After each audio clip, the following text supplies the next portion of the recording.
Have our little dig around the news to bring you one or two lighter stories. Alex, would you like to begin this morning? I would love to. Now, this is a story, if you ever feel or are affected by seasonal affective disorder, you might sort of like the sound of. This is putting humans into hibernation. Oh, yes. I'm already liking the sound of that. So, I mean, this article comes with a great picture of a bear, but of course there is more serious undertones to the actual story of it. So scientists are hoping periods of suspended animation could help to cure cancer, prevent diseases, and give us the ability to conquer distant planets. So this is something that I think has been thrown up in a lot of sci-fi films. You know, the idea you could be popped into a pod and just kept asleep under certain temperature for a long time. But this has actually now happened with one patient whose the identity has not been revealed. But basically, I'll try to explain it in a simple way. The idea is that you arrive with a stopped heart, having lost at least half their blood, and you could...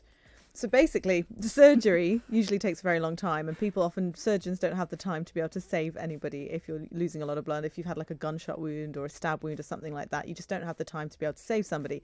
But if you can put them at a temperature which suspends them and lowers their heartbeat by so much, then you are theoretically able to take much longer and therefore save their lives.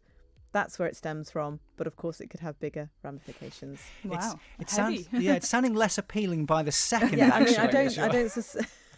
As you're reading that, I'm thinking, yeah, I quite like the idea of this to begin with. Not quite so sure now. Yeah, I like the idea of keeping all my blood, personally. Yeah, I mean, I appreciate that. I don't think they have to take away your blood, but I think it is consistent with that kind of injury. It would help. But it also means you have the ability to lose that amount of blood and still survive. Right. I think that's the main thing. So if you are injured, but this patient particularly was chilled to around 10 to 15 Celsius. So I mean, it doesn't sound that cold, but of course our normal temperature is 37, 38. So it's fairly significant, and you can, replace blood with an ice cold saline solution. Does that tickle Lovely? You're talking about, this time of the year feeling a bit miserable with the way the weather is. I'll just go on a sunny holiday somewhere. It's not a choice for somebody to do it. It's a major medical advancement. It's not like, do you fancy? I was just joking about that. And there was me thinking I was going to sign up. I wouldn't want to take away months of my life just to avoid a bit of chill. That's very true. Sean, what have you got for us? Something slightly lighter from myself. I've got a cat that has turned up 5 years after going missing, 1,200 miles away from his home. Oh my goodness. So this is Sasha, the black cat from Portland, Oregon. Disappeared 5 years ago, and his owner got a call quite recently to tell him that he'd turned up in Santa Fe, New Mexico, which is 1,200 miles away. And Sasha has now been flown back to Portland to be reunited with his owner.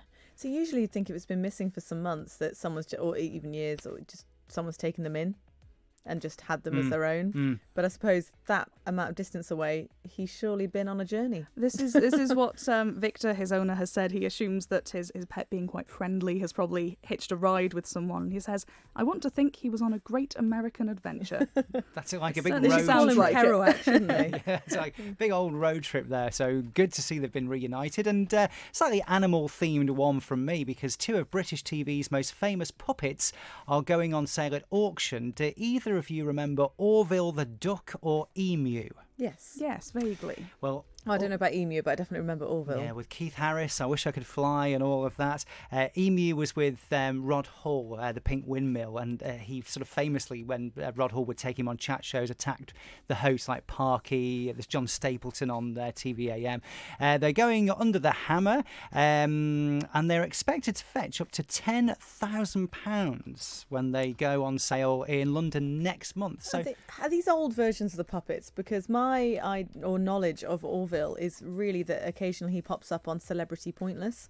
So does that mean he'll still exist in a modern guise, or is he gone for good? I'm guessing this is one of the older puppets. So Okay. you'd want it to be authentic, wouldn't you? If he doesn't appear on Celebrity Pointless, I'll be devastated. There you go. I mean, this is because Keith Harris and Rod Hull no longer with us, but it's this whole thing with these sort of retro kids TV shows like Rainbow, for example, the puppets there, and Thunderbirds. Some of the Thunderbirds puppets have gone for thousands and thousands over the years. They were found in a skip, that kind of thing, years later or something like that. So, yeah, emu used to scare me, though, I have to say. I'm presuming he looks like an emu, but that's all I've got. Yeah. I'll have a look. I wouldn't fancy having emu kicking around my house because you just think he might he's a bit I'm sure creepy. someone would, though. I'm sure someone would find him very collectible. His size compared to the Puppet Master's side, Rod Hull, is quite equal.